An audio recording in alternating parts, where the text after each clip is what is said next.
నమస్తే. ప్రస్తుతం మనతో పాటు ప్రముఖ రాజకీయ విశ్లేషకులు అలాగే సీనియర్ జర్నలిస్ట్ భరద్వాజ గారు ఉన్నారు. తాజా రాజకీయ పరిణామాలు జరుగుతున్న అంశాలపై మాట్లాడే ప్రయత్నం చేద్దాం. సార్ నమస్కారం. సార్ సార్ ముందుగా కర్నూలులో జరిగిన బస్ ప్రమాదం అనేది అందరినీ కూడా కన్నీళ్లు పెట్టిస్తుంది దేశవ్యాప్తంగా. కొంతమంది రవాణా శాఖ నిర్లక్ష్యమని, కొంతమంది ప్రైవేటు యాజమాన్యం సరిగ్గా లేదని చెప్తున్నారు.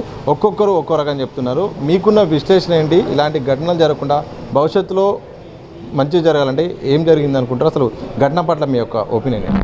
అంటే ఆ బస్సులో చాలా లోపాలు ఉన్నాయండి. బస్సుకు సంబంధించి చలానాలు ఉన్నాయి, చలానాలు కూడా పే చేయలేదు వాళ్ళు, దాదాపు 25 పైన ఉన్నాయని చెప్తున్నారు. సరే, అక్కడి నుంచి మొదలు పెడితే ఆపరేటర్ వైపు నుంచి అనేక వైఫల్యాలు ఉన్నాయి. ఆపరేటరు అంటే కావేరి, వేమూరి అని చెప్పి 2 పేర్లు ఇప్పుడు ప్రస్తుతం రొటేట్ అవుతున్నాయి సోషల్ మీడియాలో. ఆ వేమూరి గారి జోలికి ఎవరైనా వెళ్ళారా అంటే డ్రైవర్ని టార్గెట్ చేస్తున్నారు. ఓకే, అంటే డ్రైవర్లకి మీ చేతుల్లో 40 మంది జీవితాలు పెట్టి పంపిస్తున్నాం, మీరు కేర్ తీసుకుని వాళ్ళని తీసుకెళ్ళాలి అనేటువంటి తరఫీదు ఇస్తున్నారా? మీరు డెస్టినేషన్ ఇన్ టైంలో చేరటం లేదు అని గొడవ పడతారు, వాళ్ళని తిడతారు, వీలైతే కొడతారు కూడా. వాళ్ళకి వ్యాపారం ముఖ్యం. ఆ వ్యాపారం కోసం ఏం చేయడానికన్నా తెగబడతారు. అలాగే చాలా నేరో ఇది ఉంటుంది దానిలో. అలాగే ఆ బస్సు కెపాసిటీ ఏమిటి, దాని హైట్ ఏమిటి, దీన్ని పట్టించుకోకుండా బెర్తులు పెట్టేస్తే నడిచిపోతుంది. అంటే మల్టీ యాక్సిల్ బస్సుల్లో ఈ బెర్త్ సిస్టమ్ వచ్చిన తర్వాత చాలా కంజెస్టెడ్ అయిపోతుంది. ఇలాంటివి ఏవైనా జరిగే అవకాశం ఉంది అని కూడా అనుకోవడం లేదు వాళ్ళు. రెండోది, అక్కడ 2 డ్రైవర్లు ఉన్నారు, ఒక బైక్ వెళ్తోంది, దాన్ని గుద్దారు, అది లోపలికి వెళ్ళింది, అది ఆగుందని పోలీసులు అంటున్నారు, మూవ్ అవుతోంది అనేది మనకి మొదట వచ్చినటువంటి సమాచారం. వీళ్ళు గుద్దారని, అంటే లైన్ క్రాస్ చేసి వెళ్ళి బస్సే గుద్దింది అనేది మొదట వచ్చిన సమాచారం.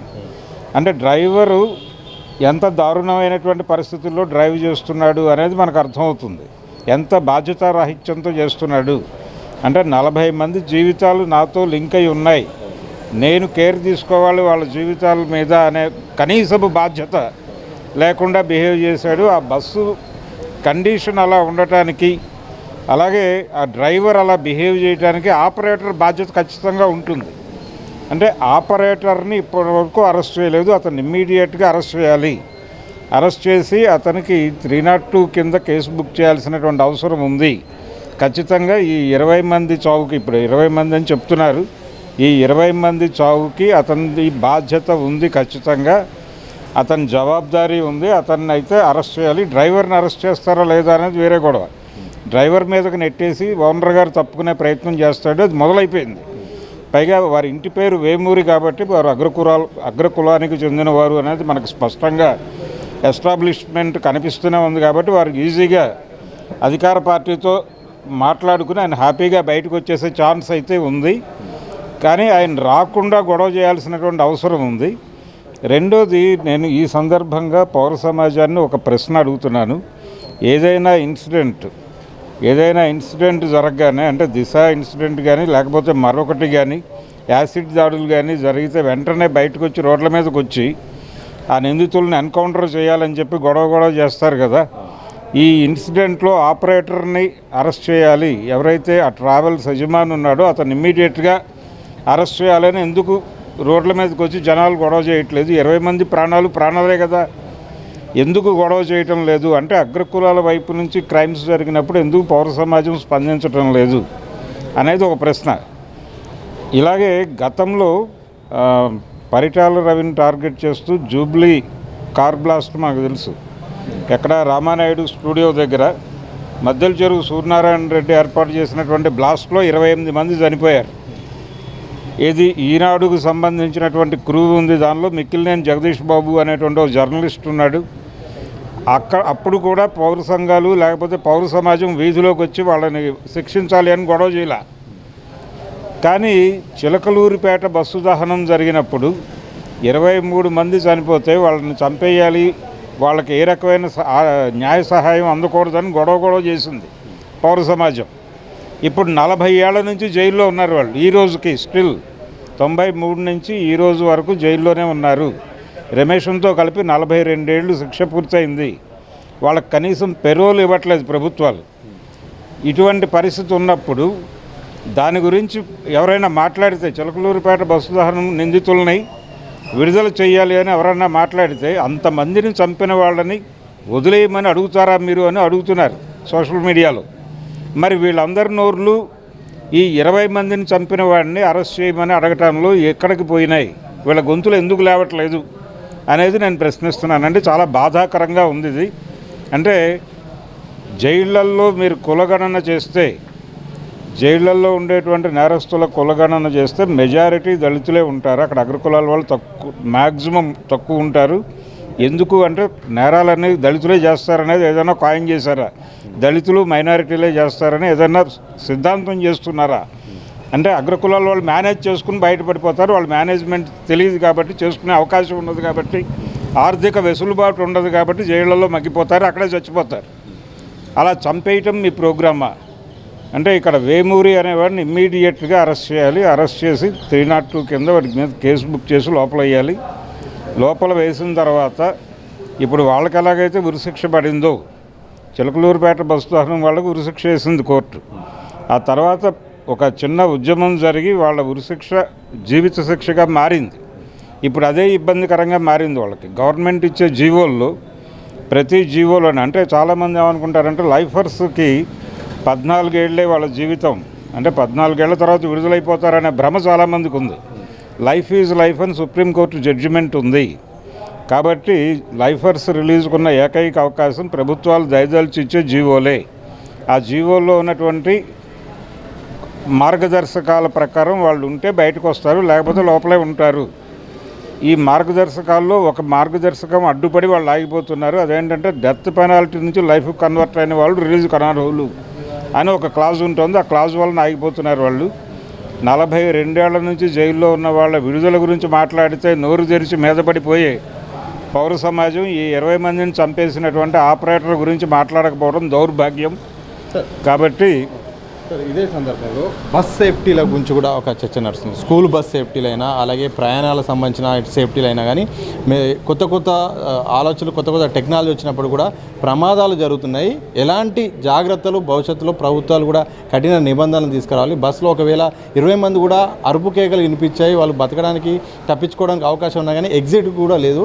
ఇలాంటి పరిస్థితుల్లో ఎలాంటి అవకాశం లేకపోవడం కాదండి, దానికి ఉన్నటువంటి డోర్ ఉంటుంది. అంటే ఎయిర్ కండిషన్డ్ బస్ అది. లోపల ఉన్నవాళ్ళు బయటకు రావడానికి ఒక చిన్న డోర్ ఉంటుంది, ఒక చిన్న డోర్. ఆ చిన్న డోర్ కూడా లాక్ అయి ఉంది. అంటే ఈ ఫ్రంట్ కూర్చున్నటువంటి డ్రైవర్లు ఇద్దరు, తర్వాత ఒక బాయ్ లాంటి క్లీనర్ ఉంటాడు, అతను వాళ్ళు తప్పించుకున్నారు విజయవంతంగా. అంటే వాళ్ళకి మెయిన్ డోర్ ఉంటుంది, వాళ్ళు దిగిపోయారు. ఆ దిగిపోతూ ఆ డోర్ బోల్ట్ని ఓపెన్ చేయలేదు వాళ్ళు. దాంతో వాళ్ళు బయటకు వచ్చే అవకాశం లేకపోయింది. వాళ్ళు బద్దలు కొట్టుకుని బయటకు రావాల్సినటువంటి పరిస్థితి వీళ్ళే క్రియేట్ చేశారు. అంటే వీళ్ళకి కనీసం ఆ బైక్ను గుద్దినప్పుడల్లా బండి ఆపి ఉంటే ఈ పరిస్థితి వచ్చి ఉండేది కాదు. జస్ట్ మనం ఏదైనా వెహికల్ తగలగానే ఆపేస్తాం, ఆపి ఏం జరిగింది అని వెరిఫై చేసుకుంటాం. కనీసం అది కూడా వాళ్ళు ఫీల్ కాల. దాని కిందకి బండి వెళ్ళిపోయి అది ట్యాంక్ పగిలిపోయి మంటలు వచ్చిన తర్వాత కానీ ఆపలేదు వాళ్ళు. ఆపినప్పుడు ఆ బోల్ట్ తీసి లోపలికి వెళ్ళి ఫైర్ యాక్సిడెంట్ అయింది, దూకేయండి అని కాషన్ ఇవ్వాల్సినటువంటి బాధ్యత ఉంది కదా బస్సు డ్రైవర్లకి. వాళ్ళకి ఆ ట్రైనింగ్ కనీసంగా ఇవ్వలేదా వీడు ఆపరేటరు? అంటే జనాల ప్రాణాలు మీ ఇష్టం అని చెప్పేసి మా ఇష్టం అనుకుని చేస్తున్నారా వ్యాపారం? రెండోది ఇక్కడ ఇంకో దారుణం ఏంటంటే హైదరాబాద్ నుంచి బయలుదేరింది ఆ బస్సు. హైదరాబాద్ నుంచి బయలుదేరే చాలా ప్రైవేట్ బస్సులు రాత్రి 1 గంట వరకు ఇక్కడే తిరుగుతూ ఉంటాయి జనాలను ఎక్కించుకోవటానికి, జనాల్ని పూల్ చేయటం కోసం ఇక్కడే తిరుగుతూ ఉంటాయి. వాటికి ఫైనల్ డెస్టినేషన్ చేరటానికి హైదరాబాద్ నుంచి బయలుదేరటానికి మధ్యలో 3 అవర్స్కి మించి టైం ఉండదు వాడికి. అది అక్కడ రీచ్ అవటం అనేది టార్గెట్. ఈ 3 గంటల్లో చాలా వేగంగా వెళ్ళిపోతారు వాళ్ళు. ఆ వెళ్ళిపోయే క్రమంలో జరిగేటువంటి దారుణాలు ఇవి. సో దీనిలో టోటల్గా ఆపరేటర్ బాధ్యత ఉంది, ఆపరేటర్ రెస్పాన్సిబిలిటీ ఉంది. ఒక ఆపరేటర్ని తీసుకెళ్ళి 302 కింద లోపలేసి వాడికి బెయిల్ రాకుండా కనుక చూడగలిగితే కొంత భయం వచ్చేటువంటి ఛాన్సెస్ ఉంటాయి. అలాగే ప్రతి ఆపరేటర్ బస్సుల్ని ప్రతి క్షణం మానిటర్ చేయాల్సినటువంటి బాధ్యత ట్రాన్స్పోర్ట్ డిపార్ట్మెంట్కి ఉంది. ట్రాన్స్పోర్ట్ డిపార్ట్మెంట్కి ఖచ్చితంగా బాధ్యత ఉంది దీనిలో. ఈ యాక్సిడెంట్లో వాళ్ళు కూడా జవాబుదారీతనంతో వ్యవహరించి ఎవరైతే కన్సర్న్ ఆఫీసర్లు అంటే ఇవి చెక్ చేయకుండా వదిలిపారేసిన వాళ్ళు, ఈ చలానాలు పడినప్పటికీ కట్టకపోయినా పట్టించుకున్నటువంటి డిపార్ట్మెంటు, వీళ్ళందరి మీద చర్యలు తీసుకుంటాను అని ముఖ్యమంత్రి గారు చెబితే అప్పుడు మాత్రమే కనీసపు న్యాయం జరిగినట్టు ఆ కేసుకు సంబంధించి. బాధితులకు సంబంధించి ఎక్స్గ్రేషియోలు ఇచ్చారు, ఇవన్నీ ఓకే, వాటితో ఇష్యూ సాల్వ్ అవుతుంది. ఇలాంటివి జరగకుండా తీసుకోవాల్సినటువంటి చర్యలు ఇవి తీసుకోకుండా ఎన్ని మాట్లాడినా బూటకమే, ఇంకొక యాక్సిడెంట్ జరుగుతుంది. ఇంతకుముందు మనం అనేకం చూసాం. బెంగళూరు నుంచి హైదరాబాద్ జబ్బార్ ట్రావెల్స్ 3-4 సార్లు ఇలాంటి ఇన్సిడెంట్లే జరిగినాయి. ఆ సందర్భంగా ఎవరైనా కేర్ తీసుకున్నారో వాళ్ళ మీద కేసులు పెట్టలేదు కదా, బయటే ఉన్నారు కదా వాళ్ళందరూ.